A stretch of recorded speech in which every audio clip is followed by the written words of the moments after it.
ఇవాళ మురికున్నందుకే ఈ భూముల విలువ లేదు కదా, ఇవాళ మురికున్నందుకే ఇక్కడ ప్రజలు నివసిస్తలేరు కదా.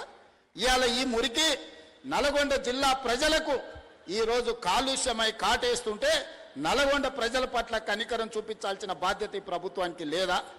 నల్గొండ జిల్లాలో ఆలేరు భువనగిరి ఆ ప్రాంతానికి వెళ్తే కొత్తగా పెళ్లిళ్ళైన ఆడపిల్లల్ని మగపిల్లల్ని ఊరు నుంచి పట్టణానికి పంపిస్తారు. ఇక్కడ ఉంటే ప్రెగ్నెన్సీ ప్రాబ్లం ఉన్నది, కలుషితమైన నీళ్లు తాగినా ఇక్కడ పండించిన పంట తిన్నా కడుపు కోతకు గురవుతారని చెప్పి ఈరోజు అక్కడ ఉండే తల్లులు తమ బిడ్డల్ని పట్నం పంపిస్తారు.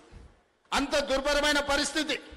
ఒకవైపు నల్గొండలో ఫ్లోరైడ్ ప్రాబ్లం, రెండో వైపు మూసి కాలుష్యం, చచ్చిన శవాల కలేబరాలు ఈరోజు నల్గొండ జిల్లా కొట్టుకొస్తుంటే ఆ ప్రాంతంలో ఉన్న ప్రజలు మూసి ప్రక్షాళన చేయమని నన్ను తీసుకెళ్లి పాదయాత్ర చేస్తే నేను చూసి వచ్చిన. నేను ఇవాళ మిత్రులారా, మనం ఎందుకు మూసీ నది ప్రక్షాళన చేసుకోవద్దు? మూసీ నది ఒడ్డున ఉన్న పేదలకు ఏవైనా ఇల్లు పోతే ఇల్లు ఇద్దాం, ఉపాధి పోతే ఉపాధి కల్పిద్దాం, ఉద్యోగ అవకాశాలు కల్పిద్దాం, అవకాశం ఉన్న దగ్గర అభివృద్ధి చేద్దాం, వాళ్ళను వాళ్ళ పిల్లల్ని మంచి స్కూళ్ళల్లో చదువులు చెప్పిద్దామని నేనంటే లేదు, మేము అడ్డం పడతారంటారు. ఇవాళ కేంద్ర మంత్రిగా ఉన్న పెద్ద మనిషి ఇవాళ పెద్ద పెద్ద మాటలు మాట్లాడుతున్నావు.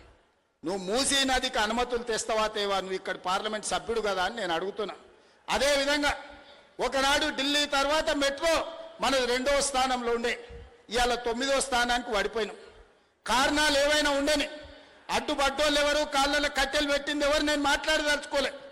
ఇవాళ మనకు తెలివి వచ్చింది, ఇవాళ మనం మెట్రోని విస్తరించుకోవాలనుకున్నాం. ఇవాళ నాగోల్ జంక్షన్ నుంచి బరాబర్ ఎల్బీ నగర్ నుంచి ఓఎస్ హాస్పిటల్, ఆ నుంచి చాంద్రాయణ గుట్ట, ఆ నుంచి రాజేంద్ర నగర్ డైరెక్ట్ అంతర్జాతీయ ఎయిర్పోర్ట్ కు ఈ నాగోల్ నుంచి ఈరోజు మెట్రో విస్తరణ చేయాలని నేను ప్రతిపాదనలు పంపించిన. నేను ఇక్కడున్న మిత్రులను అడుగుతున్నా, నాగోల్ నుంచి అంతర్జాతీయ ఎయిర్పోర్ట్ కు మెట్రో కావాలన్నా వద్దా? మీరు ఒక్కసారి ఆలోచన చెయ్యండి. ఇవాళ మనం ఎయిర్పోర్ట్కి పోవాలంటే ఎక్కడెక్కడో తిరిగి చుట్లు తిరిగి పోవాల్సి వస్తుంది. అదే నాగోల్ మెట్రో రైలు ఎక్కితే చక్కగా శంషాబాద్ ఎయిర్పోర్టులో దిగుతాం. ఇవాళ గదే అడిగిన, మా రంగన్న చెప్తాడు, అన్న ఎల్బీ నగర్ కాదు హయత్ నగర్ అవతలికి మెట్రో కావాలి, ఇప్పుడు పట్నం అంతా హయత్ నగర్ దాటిపోయింది, వనస్థలపురం అవతలికి ఇయ్యండి అని రంగన్న కలిసినప్పుడల్లా అడుగుతాడు. మా ఎంపీ చామల కిరణ్ అడుగుతాడు, ఇవాళ ఎల్బీ నగర్ నుంచి హయత్ నగర్ అవతలికి మెట్రో పెట్టాలని అడిగిన. అవసరం ఉందా లేదా మీరు ఒక్కసారి ఆలోచన చేయండి.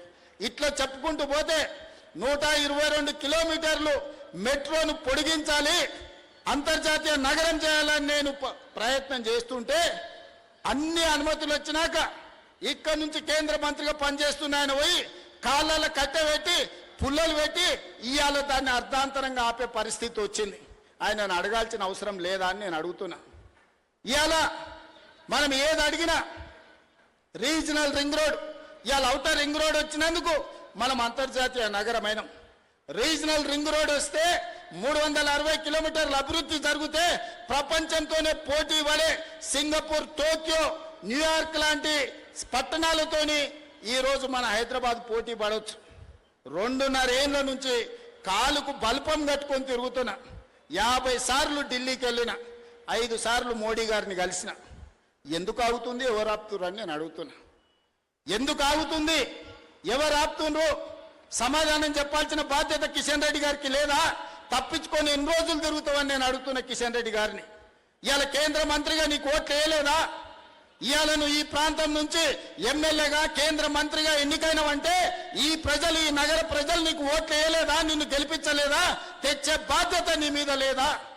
మూసీ నదికి నిధులు తేవాల్సిన బాధ్యత, మెట్రోకు అనుమతులు తేవాల్సిన బాధ్యత, రీజనల్ రింగ్ రోడ్డును నిర్మించాల్సిన బాధ్యత మీకు లేదా? ఇవాళ తెలంగాణ రాష్ట్రంలో రైతులు పండించిన వడ్లు 75 లక్షల మెట్రిక్ టన్నులు తెలంగాణ రాష్ట్రం కొన్నది. కానీ కేంద్ర ప్రభుత్వం చెప్తే నేను 50 లక్షలే కొంటాను, మిగతా 25 లక్షలు ఎవరికి ఇవ్వాలి, ఎక్కడ తీసుకుపోవాలి? ఇవాళ దేశంలో 60% ఒక్క తెలంగాణలోనే వడ్లు పండించినాం. పంజాబ్లో 86% కొంటావు, నీ ప్రభుత్వాలు ఉన్న రాష్ట్రాలలో 70-80% కొంటావు. తెలంగాణలో వండించినేమో సగానికి సగం తక్కువ కొంటున్నావు. ఈ బాధ్యత కిషన్ రెడ్డి గారికి లేదా? ఇవాళ ఆయన అంటుండు నన్ను ఎవ్వరు ఏం చేయలేరని. అయ్యా, ఈ ప్రజలతో పెట్టుకున్నాడు, తెలంగాణ ప్రజలతో గోక్కున్నాడు, బాగుపడి బట్టగట్టినోడు ఎవరు లేడు కిషన్ రెడ్డి గారు. నువ్వు చేస్తున్న వ్యవహారాలు అన్ని ప్రజలు గమనిస్తారు. అందుకే 15 తారీఖు తర్వాత ఖచ్చితంగా కార్యాచరణ ఉంటుంది. మెట్రో రావాల్సిందే, RRRకు అనుమతులు ఇవ్వాల్సిందే, మూసి ప్రకటన జరగాల్సిందే, నువ్వు పండించిన వడ్లు మొక్కలు జొన్నలు కొనాల్సిందే. ఈ అన్నిటికీ నువ్వు సహకరించకపోతే బరాబర్ నీ సంగతి చెప్తాం. మళ్ళోసారి నేను చెప్పదలుచుకున్నా వారికి. వారు అంటారు నేను పుట్టింది ఇంట్లోనే, నేను చచ్చేది ఇంట్లోనే. కరెక్టే, నువ్వు అందులోనే ఉంటావు, చీకట్లో యువతలతో సహకారం తీసుకుంటావు. నువ్వు నీ పార్టీకి ఎప్పుడైనా పనిచేసినావు, నీ కార్యకర్తలే చెప్తారు సార్ మా సార్ బీజేపీలో ఉంటాడు కానీ మొత్తం బీఆర్ఎస్ వాళ్ళతోనే మాట్లాడుతుంటాడు, కేటీఆర్ చెప్పినట్టే వింటాడు మా సార్ అని నీ సొంత పార్టీ వాళ్ళు చెప్తారు. నీకు పార్టీ మారే అవసరమే ఉంది నాయన, ఉన్న దాంట్లో ఉంటావు, పక్క దాంట్లో తింటావు. దొంగది కాదు దొడ్లకు రాదు అని వెనకటికి ఎవడో చెప్పిండు. గట్లనే ఉంది నీ కథ. అందుకే ఉపన్యాసాలు ఆపు కిషన్ రెడ్డి గారు. నువ్వు అభివృద్ధి కోసం తెలంగాణకు అనుమతులు నిధులు అన్నప్పుడల్లా నేను కలిసి వస్తా అంటే నన్ను తీసుకుపోడు. అంత సీక్రెట్ ఏముంది? మీ మంత్రులే కదా కట్టర్, అశ్విని వైష్ణవ్ మీ మంత్రే కదా. ఏ మంత్రి అయినా మీ కేంద్ర మంత్రికి నేను కూడా నీతో పాటు వస్తా అని చెప్పిన. ఒక్క రోజన్నా నన్ను ఎంబడి ఉండి తీసుకెళ్ళిండా? ఈరోజు గోదావరి జలాలను అనుమతి తెచ్చుకోవడానికి తుమ్మిడిఎట్టి దగ్గర ప్రాజెక్టు ప్రాణహిత చేవెళ్ళ కట్టుకోవడానికి మహారాష్ట్ర ముఖ్యమంత్రి తప్పించుకొని తిరుగుతుండు. ఏందో అని కనుక్కుంటే కిషన్ రెడ్డి గారు నువ్వు అనుమతులు ఇవ్వద్దని చెప్పిండని వాళ్ళ ఆఫీస్ నుంచి సమాచారం. ఇదెక్కడి బుద్ధయ్యా? తెచ్చుకో, తీసుకురా ఇవన్నీ. తుమ్మిడిఎట్టి అనుమతి, మెట్రో అనుమతి తీసుకురా, రీజనల్ రింగ్ రోడ్డు తీసుకురా, మూసి ప్రక్షాళనకు నిధులు తీసుకురా, ఒట్లని కొను. నిన్నే ఎల్పీ స్టేడియంలో 1,00,000 మందిని పిలిచి పెద్ద ఎత్తున శాల్వ కప్పి గంట పెండారం తొడుగుతాం నీకే. మేము అందరం కలిసి మా కార్యకర్తలు అందరూ కలిసి తెలంగాణకు సహకారం అందించు కిషన్ రెడ్డి గారు. చీకట్ల వాళ్ళతో గూడి పుటాని చేయకు. ప్రజలేమో అమాయకులు కాదు. ఓసారి అంబర్పేటలో చూపించారు 2014లో కాలేరు వెంకటేశ్వర్ ఏం చేసిండు ఆ రోజు 18లో నువ్వు గిట్లనే చేస్తే. అందుకే ఈనాడు నేను బీజేపీ మిత్రులకు బీఆర్ఎస్ మిత్రులకు నేను ఒకటే మాట చెప్పదలుచుకున్నా. ఇప్పుడు ఎన్నికలు లేవు, ఎన్నికలు వచ్చినప్పుడు 6 నెలలు రాజకీయాలు చేద్దాం. ఈ 2 ఏళ్ళు రాత్రి మగళ్ళు పనిచేద్దాం, కష్టపడదాం, మన నగరాన్ని అభివృద్ధి చేసుకుందాం. 100% నేను అండగా నిలబడతా.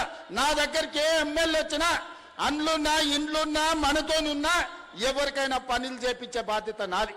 వాళ్ళని ప్రజలు ఎమ్మెల్యేలుగా గెలిపించారు, నన్ను ముఖ్యమంత్రిగా గెలిపించారు. ఎవరైనా ప్రజా సమస్యల మీద వస్తే పని చేయడం నా బాధ్యత, ప్రాంతాన్ని అభివృద్ధి చేయడం నా బాధ్యత. అందుకే ఈనాడు రాజకీయాలకు అతీతంగా మన మహానగరాన్ని అభివృద్ధి చేసుకుందాం. ఈ మల్కాజ్గిరి మున్సిపల్ కార్పొరేషన్ పరిధిలో ఉన్న శాసనసభ్యులందరికీ ప్రజాప్రతినిధులందరికీ నా విజ్ఞప్తి, మా రజితమ్మ మాజీ కార్పొరేటర్ కూడా నేను ఈరోజు చెప్పదలుచుకున్నా. తను మున్సిపల్లో కార్పొరేటర్గా చాలా బ్రహ్మాండంగా పనిచేసింది. ఈ ప్రాంతానికి అత్యధికంగా నిధులు తీసుకొచ్చింది, సమస్యలని అక్కడ ప్రస్తావించింది. అందుకే ఈరోజు మహిళల్ని ప్రోత్సహించే విషయంలో ఈ ప్రభుత్వం వెనక్కి పోదు. 100% మహిళల్ని ప్రోత్సహిస్తుంది. మంచి పనులు చేసుకోండి. ఈ మంచి పనులల్లా రాజకీయాలు పక్కన పెట్టి ఒకరినొకరు సహకరించుకోండి. మళ్ళొక్కసారి మాట ఇస్తున్నా, మల్కాజ్గిరి పార్లమెంట్ నియోజకవర్గ పరిధిలో ఆనాడు నేను మీరు ఆశించిన మేరకు న్యాయం చేయలేకపోయినా ఈనాడు మీకు మాట ఇస్తున్నా. ఈ పార్లమెంట్లో ఉన్న 7 నియోజకవర్గాలలో కంటోన్మెంట్ ఎలివేటెడ్ కారిడార్ నుంచి రోడ్ల వరకు, మల్కాజ్గిరి వరకు, షామీర్పేట వరకు మెట్రో విస్తరణ పనులతో సహా ప్రతి పనిని చేసే బాధ్యత నాది. నాతోని పని చేయించుకోండి. మీ అందరి సహకారంతో ఈ పనులన్నీ కూడా చేస్తానని తెలియజేస్తూ చివరగా ఇంత దూరం వచ్చి